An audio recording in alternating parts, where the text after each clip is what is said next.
سڵاوتان لێ بێم کاتتان باش بینەران و بیسەرانی خۆشەویستی بەرنامەی هەفتانە لەڵقەیەکی تری هەفتانەوە لە کوردستان 24ەوە لەگەڵتانین تا کۆتایی ئەم بەرنامەیەش لەگەڵمان بن. بە پشتبەستن بە ئاوی ڕووبار هاوڵاتیەکی ناوچەی شێروانی مەزن کارەبا دروست دەکات.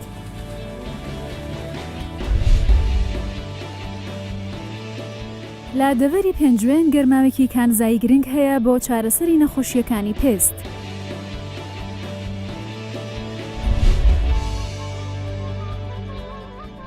لە گوندی چنارنە جوتیاران بە هەرەوەزی سماغ دەڕنن.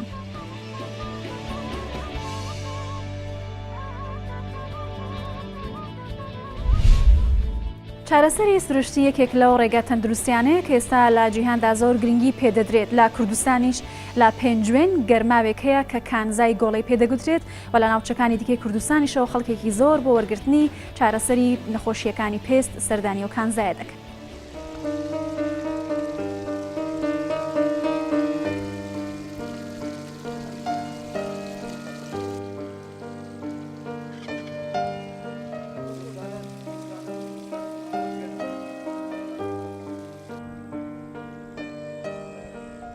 بەنسبەت گەرماوەکەی گۆڵێەوە ئاوێکی سروشتیە لە دێر زەمانەوە ئەم ئاوە هەڵ ئەقڵێ و وشکی نەکردووە. ئەم ئاوە ئاوێکی کانزاییە لە زستاندا گەرمە و لە هاوین دامامناوەندیە. خاصیەتی ئەم ئاوە لە کۆنەوە بەکارهێنراوە بۆ نەخۆشی بۆ چارەسەری نەخۆشیەکانی پێست. ئەگەر ئەوانەی تووشی نەخۆشی پێست دەبن وەکو حساسیەت و خورین و ئەو برینی پێست ئەچن لەم گەرماوە لە کۆنەوە خۆیان شتووە بۆ چارەسەری نەخۆشیەکانی پێست سوودی زۆریان لێ بینیوە. ئەم گەرماوە تا ئێستا وشکی نەکردووە، ئاوێکی زۆری هەیە و خەڵکی لە هەموو شوێنەکانەوە ڕووی تێدەکەن، بەڵام بەداخەوە ئەوەی کە ئەم گەرماوەی جیاکردوێتەوە لە گەرماوەکانی تر تا ئێستا لایەنە پەیوەندیدارەکان بە تایبەتی کاربەدەستانی سنوورەکە و لایەنە پەیوەندیدارەکانی تر هیچ بایەخێکیان پێ نەداوە. من زۆر شوێن گەڕاوم لە شیمالی ئێران لە سەرعین و هەروەها گەڕاوەکەی خورماڵیش. ئەوانە شوێنی تایبەتیان بۆ کردووە و خەڵکی گەشتیاران ڕووی تێکەن و گەشتارێکی زۆریان بۆ خۆیان ڕاکێشاوە. جگەل لەو سوودەی کە بۆ نەخۆشی پێست بەکارێنرێ لەلایەنی گەشتیاریشەوە بێتە داهاتێکی چاک بۆ ناوچەکەیش و بۆ حکوومەتی هەرێمی کوردستان. بەڵام بەداخەوە تا ئێستا هیچ شتێکی بۆ نەکراوە. ئەگەر بێت و کاربەدەستان و لایەنی پەیوەندیدار ئەو شوێنە بایەخی پێ بدەن و بینای لەسەر بکەنەوە حەوزی تایبەتی بۆ بکەن، بەڕاستی گەشتیارێکی زۆر لە هەموو شوێنەکانەوە ڕووی تێدەکات. جگەلەوەی کە سەرچاوی داهاتێکی باشە و سوودێکی زۆریشی لێ ئەبینرێت بۆ نەخۆشیەکانی پێست و زۆر نەخۆشی تر.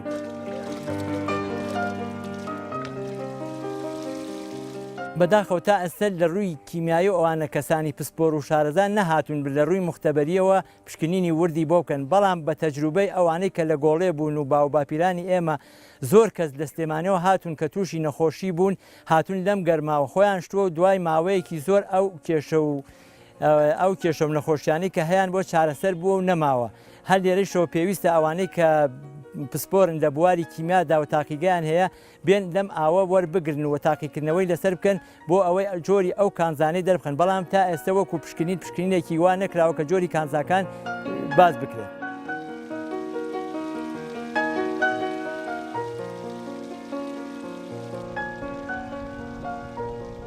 ئەمڕۆ سەردانی ناوچەیەکی گەشتیاری قەزای پێنجوێنم کرد، گۆڵەیە کە یەکێکە لە شوێنە گەشتیارەکانی قەزای پێنجوێن. باسییان لە ناوچەیەکی گەرماوێک کرد کە یەکێکە لە ئەو شوێنانەی کە بۆ چارەسەرکردنی نەخۆشی پێست بەکارێت. بۆیە منیش بۆ خۆماتم سەردانم کرد و کۆمەڵە خەڵکم بینیتیایە کە ئاماژە بەوە ئەدەن کە ئەم ئاوەی کە لێرەدا هەیە بۆ جۆرە نەخۆشی پێست بەکارتێەوە خەڵکی لە شارەکانی دیکەوە هاتوون و ئیسفادەیان لێ کردووە. بۆیە منیش سەردانم کردووە.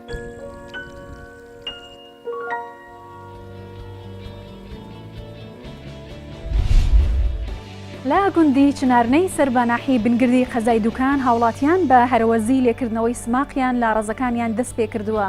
ئەوان دەڵێن کە بەهۆی جۆر و تام و ترشی سماقەکەوە لە هەموو کوردستان و سماقە ناوبانگێکی زۆری هەیە و لە بازاڕەکانیش سماقی چنارنە خواستێکی زۆری لەسەر.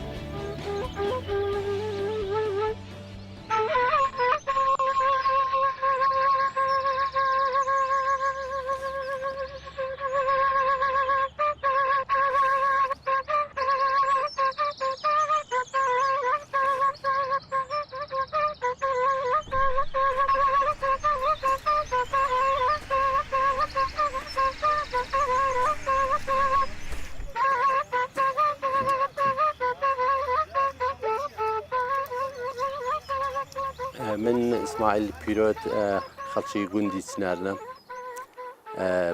پارچەیەک سماقمان هەیە کە ساڵانە لە مانگی هەشدا دێن بۆ شکاردنەوەی بەروبووم کۆکردنەوە بەروبوومی ترش سماق لە دۆڵی نسێدەمکانی پێ دەڵێن ئەم منتیقەیە کانیلان ساڵان بە هەرەوەزی لەگەڵ خزم و برادر و دۆست و کە سوکاری خۆمدا دێم ئێستاش وەکو جارانی پێشوەڕۆی هاوکاری هەرەوەزی لە ناوچەکەماندا هەر هەیە و بەردەوامە سماقی ئێمە لەوانەیە وەکو سماقی منتیقەکانی تر سوور نەبێ بەڵام لە ڕووی تامەوە ترشترە ترشایی سماقی ئێمە ناوبانجی دەرکردووە لە هەموو کوردستاندا ئەو سماقی ئێمە ئەگەر ئەوەی لە خۆمان زیاد بێت ساڵانە لە بازاڕەکانی کوردستاندا ساغ دەبێتەوە و دەیفرۆشین وێڕای ئەوەیکەوە ئەو کەسانەی کەواوە کاوکاری هاوکاریمان دەکەن و لە هەرەوەزا لەگەڵمانن بەشی ئەوانیش دەدەین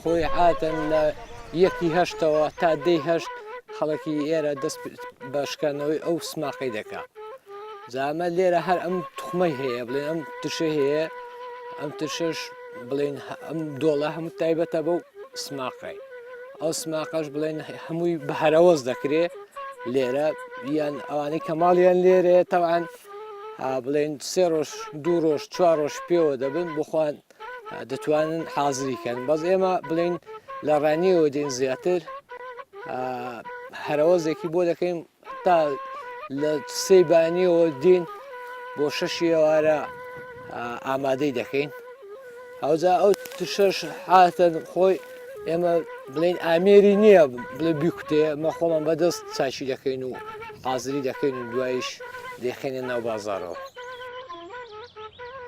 ئیشەکەی من حاتن لێرە من خەریکی حازرکردن ئەو چڵۆ کوشتانەی لێ دەکەمەوە وردی دەکەم و بڵێن لە گونەی دەکەین بەرهەمی ئەم ساڵ باشە لە چاوپار پار بڵێن پار عاتەن تر زیاتر بەبای ئەوەی نییە بڵێن بەرەکەتی نییە زیاتر ئەو ساڵێک کە بای نەبێت ترش جوانترە لەگەڵ ساڵایندی زیاتر هەر ئەو نەوەحاتێمە ئەو نەوەعەمان هەیە بڵێن بیخێنە ناو بازارەوە نائیکەش هەیە توخمیکە هەیە بڵێن ترشی سوورە و بەزۆگەم ترشەی ترژ نییە زیاتر وەڵای سعری دیاریکراوە نییە بڵێن سعری لە 2000 هەیە تا 2.5 و 3 و کەمترە و زۆرترە و ئەوە خۆی کەمت ئێستا عالیان خاوێنی دەکەین و دوایی دەیبینەوە ماڵێ بە بێژینی دەکەین ئەو بڵێن ئەو تۆ کای پێدەن کایەکی لەگەڵدا ئەو کای لێ دەکەینەوە هەم جوانتریش دەبێ و بڵێ خاوێنتریش دەبێ ئەو ترشە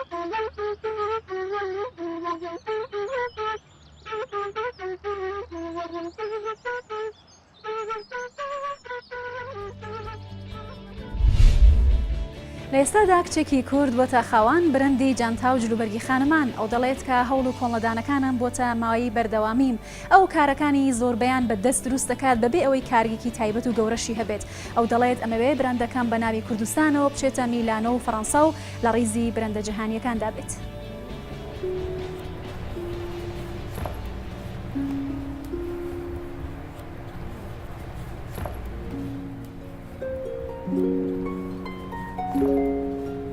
من لانا بەرهەم خاوەنی براندی کەتان 21 دانیشتووی شاری سلێمانیم تەمەنم 24 ساڵە و دەرچووی بەشی کارگەڕی کارم لە زانکۆ جیهان ئەو بیرۆکەی لەوە سەری هەڵا کە بازاری ئێمە بەڕاستی پێویستی بە تازەگەری بوو و چاو بێزار بوو لە بینینی هەموو ئەو کەلوپەلە دووبارانەی کە ڕۆژانە ئەیان بینین و لە چەند براندێکە کۆبەتەوانێک کە پێویستە تازەکەری بەسەرا بکرێت. من هەستان بەوەی کە وتم ئێمە وەکو کوردێک پێویستە شتێکی خۆمان هەبێت و لە بواری فاشن و دیزاینە ئێمە دیزاین و دروستکردنەکەین واتە ئێمە ناچین لە بازار جەنتایەک بێنین یان جلوبەرگێک بێنین و دیزاینی بەسەرا بکەین. ئێمە خۆمان خۆم دیزاینەکەی یەکەم و دروستکردنەکەشی هە لەلایەن خۆمەوەیە.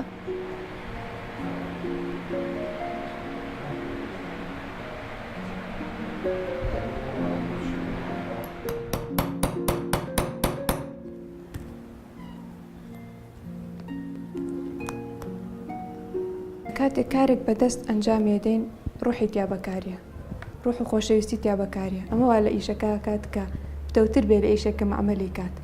چکە ئەگەر ئیشێک خۆشەویستی تیا بەکارنێت یان ڕۆحی تیا بەکارنێت و نایە بەدەست بیکەیت.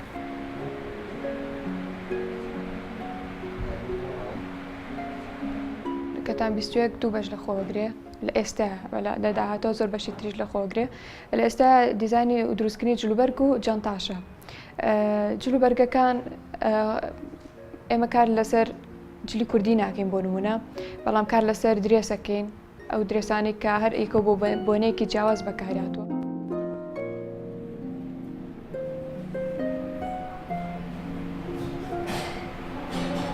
خەونی من چەند جاریش باسم کڕۆ لە چەند لە دوانێکی ترە ئەوەیە کە من شۆپێکم هەبێ بەنای کەتان 21 لە میلانۆ لە فەڕەنسا لە پاریس لەو شوێنانەی کە سەنتەری فاشنە لە جیهانە وشانازی پێوە بکەین کە ئێمەش توانی مام بچینە ئاستێکی جیهانی.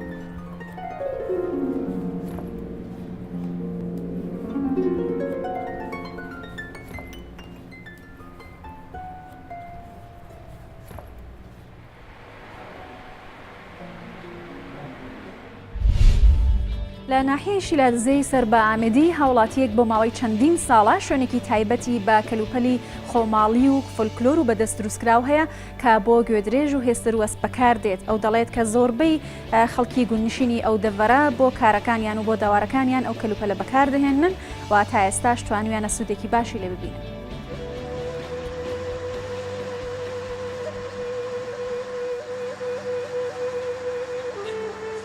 ئەوە تقریبا 20 ساڵی هەستە. ئەوە کورتان و نابن و بە زمانە تشتکیابنن یە دەوارن و کوردێوەریە و ئەف شتە بوو دەوارن شۆڵ پێتکەن و منتیقا ماو چەجیها شۆڵ پێتکەن ها عالەمێ دەوەتە چنە دەوەرەوە بۆ ئەڵەتبان چنە هەردەوە نۆڵۆ دەوارن پۆشتۆن ناڵکیان دەستێتۆن ناڵکیان بەنە دەوڵەت بەنە کاروانە هەفتۆرێت هەی قۆشێت هەی ساپۆڵێت هەی ناڵێت هەی زینێت هەی ئەو جهەت دەوارن.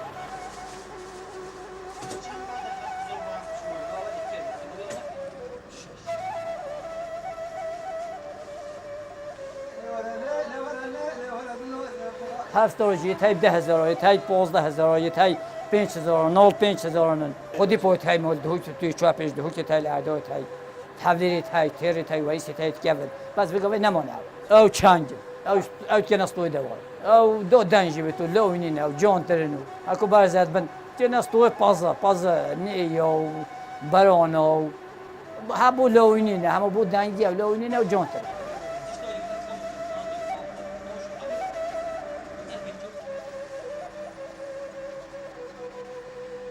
ئەوژی دروژی ئەف ساڵات پیچێکێت هەڵی خۆیت ئەرزۆن پۆر و پێرە گرۆنتر نسبە پۆرە کێمە تشت ئەرزۆن بەڵام بی نسبە پۆرە تشت دێ گرۆم کورتۆن و نۆڵ و بزمۆر و بوو چنە بخوا دەوڵە چنە بخوا شۆڵ پێتکەن تشتی دەوەڕش هەمێ پتەچ هەمەژی عالەم خوا شۆڵ پێتکەن بگەوێ تقریبا 200-300 دەوایی شێرز بن.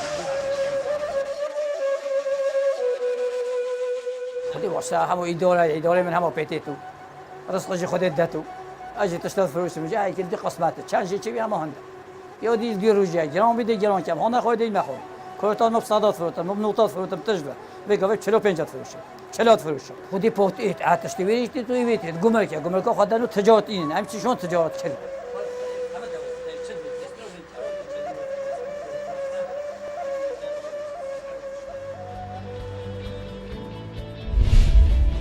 زۆر نۆ کەسانەی کە لەگەڵەوەی بەشێکی جەستیان لە دەست دەدەن بەڵام بەردەوامن لە گەیشتن باواتەکانیان گەنجێکی کورد لەگەڵەوەی کە توانای ڕۆشنی لەدەستاوە بەڵام توانیوتی ببێتە یەکێک لە یاریزانانی خاوەن پێداویستە تایبەتەکان لە خولی هەڵبژاردنەکانی سوید بۆ یاری سەپەتە ئەو توانیوتی چەندین خەڵاتی گرنگ و گەورەش بەدەست بێنێت ئەو دەڵێت کە ئەوە نەبووتە ڕێگرت لە بەردەمگەیشتن باواتەکانی. ناوم بێستونادیە خەڵکی شارۆچکەی دەربەندی خانم لە ساڵەکانی هەشتادا لە گوندێک نزیکی دەربەندی خان بە ناوی دەرەدۆینەوە لە دایک بووم. ساڵی 2001 کوردستانم بەجێ هێشتووە و 2003 گەشتمە سوید و نیشتەجێی ستۆکۆڵم بووم. بەهۆی تێکچوونی فەقەرەکانمەوە بڕبڕی پشتم بوو بە هۆکاریەوەی کە گوشار بخاتە سەر دەرکە پەتک و قاچەکانم لە دەست دەم و کۆمە سەر کورسی خاوەن پێداویستی تایبەت. لە ساڵی 2006دا ئەمە ڕوویدا. حەزم لە وەرزش بوو، دەستم کرد بە پرسیارکردن و خۆدۆزینەوە با بڵێن. هەوڵمدا کە پەیوەندی بکەم بە نادیەکی ستۆکۆڵمەوە و دەستم بە یاری کرد لە پاییزی 2006دا. ئێستا لە IAK ستۆکۆڵم یاریەکەم. 4 مەدالی ئاڵتونمان هەیە، 2 سیلڤەرمان هەیە بڵێن زیو لەگەڵ 3 برۆنز. ئەمە لەگەڵ ئەو نادیانەی کە وەرزشم کردووە. جگە لەم وەرزشێکە ڕۆژانە ئەیکەم هەفتەی 2 جار ڕاهێنانەکەم باسکە و 3 جار ئاسنەکەم. ڕۆژی 8 ساعت ئیشەکەم لە دووشەم بۆ هەینی. ئێستاش ڕۆین جێگەی کارەکەمتان پیشانەدا.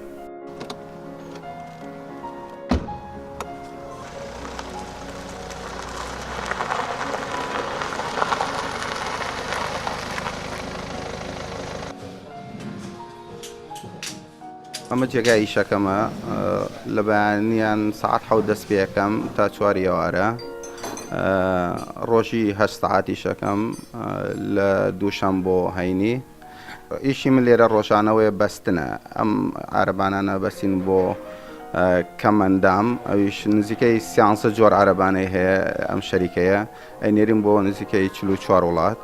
لەم شەریکەیە هەموو شتەکانیان گونجاند و ئاسانکاریان کردووە بۆ ئەوەی کە بۆ من بگونجێت ئیشکەم لێرەنە.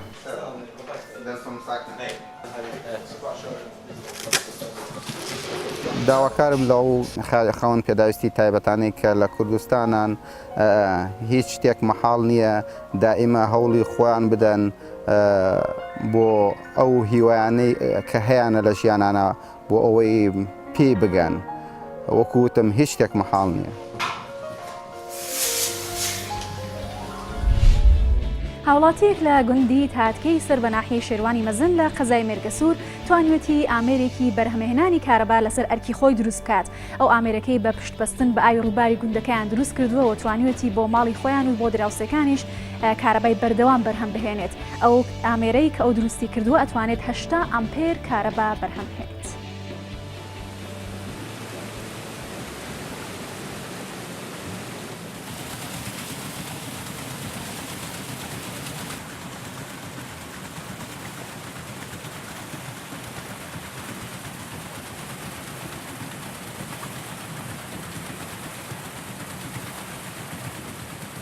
از وکی حالاتیه که گوند تاتکی سر ناحیه شهران مزن و دور بارزان از تمام بچکن و آمره اف آمره براستی میش بود یعنی بیروکامون دا بود که از و آمره چپ کمو که عربا کلی برهم بیدیم براستی اف بیروکه با منها که عربا اجتماعی براستی هم خلق گوندا یعنی پیچک یعنی ما گرفته تایبو که عربا اجتماعی جاها یعنی حالت سری من دا که از که عربا که برهم بینم که زور ما احتاجی کهربان اجتماعی نبید وگاوه 8 امپر کهربا مناده برهم اینایی کهربا که 24 ساعتی منایی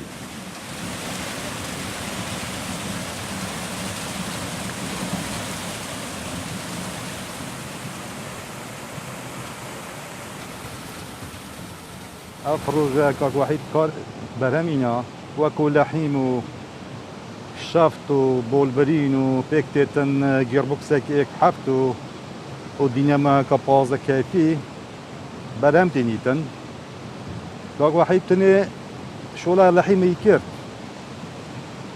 دینامێکیش ئینا دانا ڤۆلتیەوێ ڕێک نەتکرد ئەساتم هاوکاریەوە من کرد بۆ ڤۆلتیەوێ پێتوێتن ڕۆژانە سەردان کەتن مێزدەتێ لێ ڕامێنیتن بۆ ئەوەی چیجا لەحیم لێبەر نەدەتن دەوروبەرێوێ تارێوێ دەوروبەرێوێ خڕە بۆلبرین توێ داپۆشی بۆ ئەوەی ئاوێ نەکەویتن گێربوکسێوەش هنوکێک هەفتە ئەگە بێت و گێربوکسێوێ زێدە بکات بۆ بکەتە ئێکدا کارەباکە زیاتر دەبکارین تقریبا بۆ 15 ماڵێکی vê کارەبا دێ بەرهەمینیتن ڤۆلتیەکە ڕێک دەتن کارەباکە ڕێک دەتن دا دەوروبەرێ خۆ جیرانت خۆش حتا جیرانت خۆش کارەبا دایە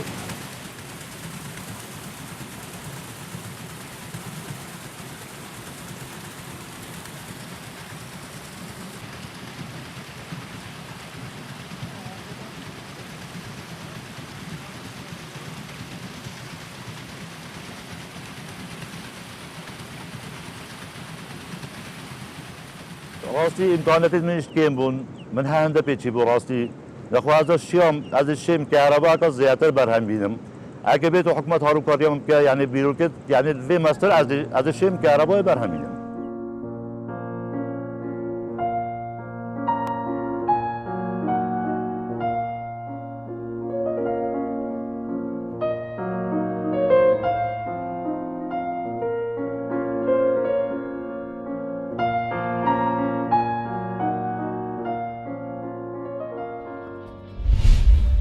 لە ماوەی ڕابردوو بە بەرنامەی هەفتانە لە کوردستان 24ەوە لەگەڵتان بووین تا پێگەیشتنەوەیکی تر هەر شاد و بەختەوەربن.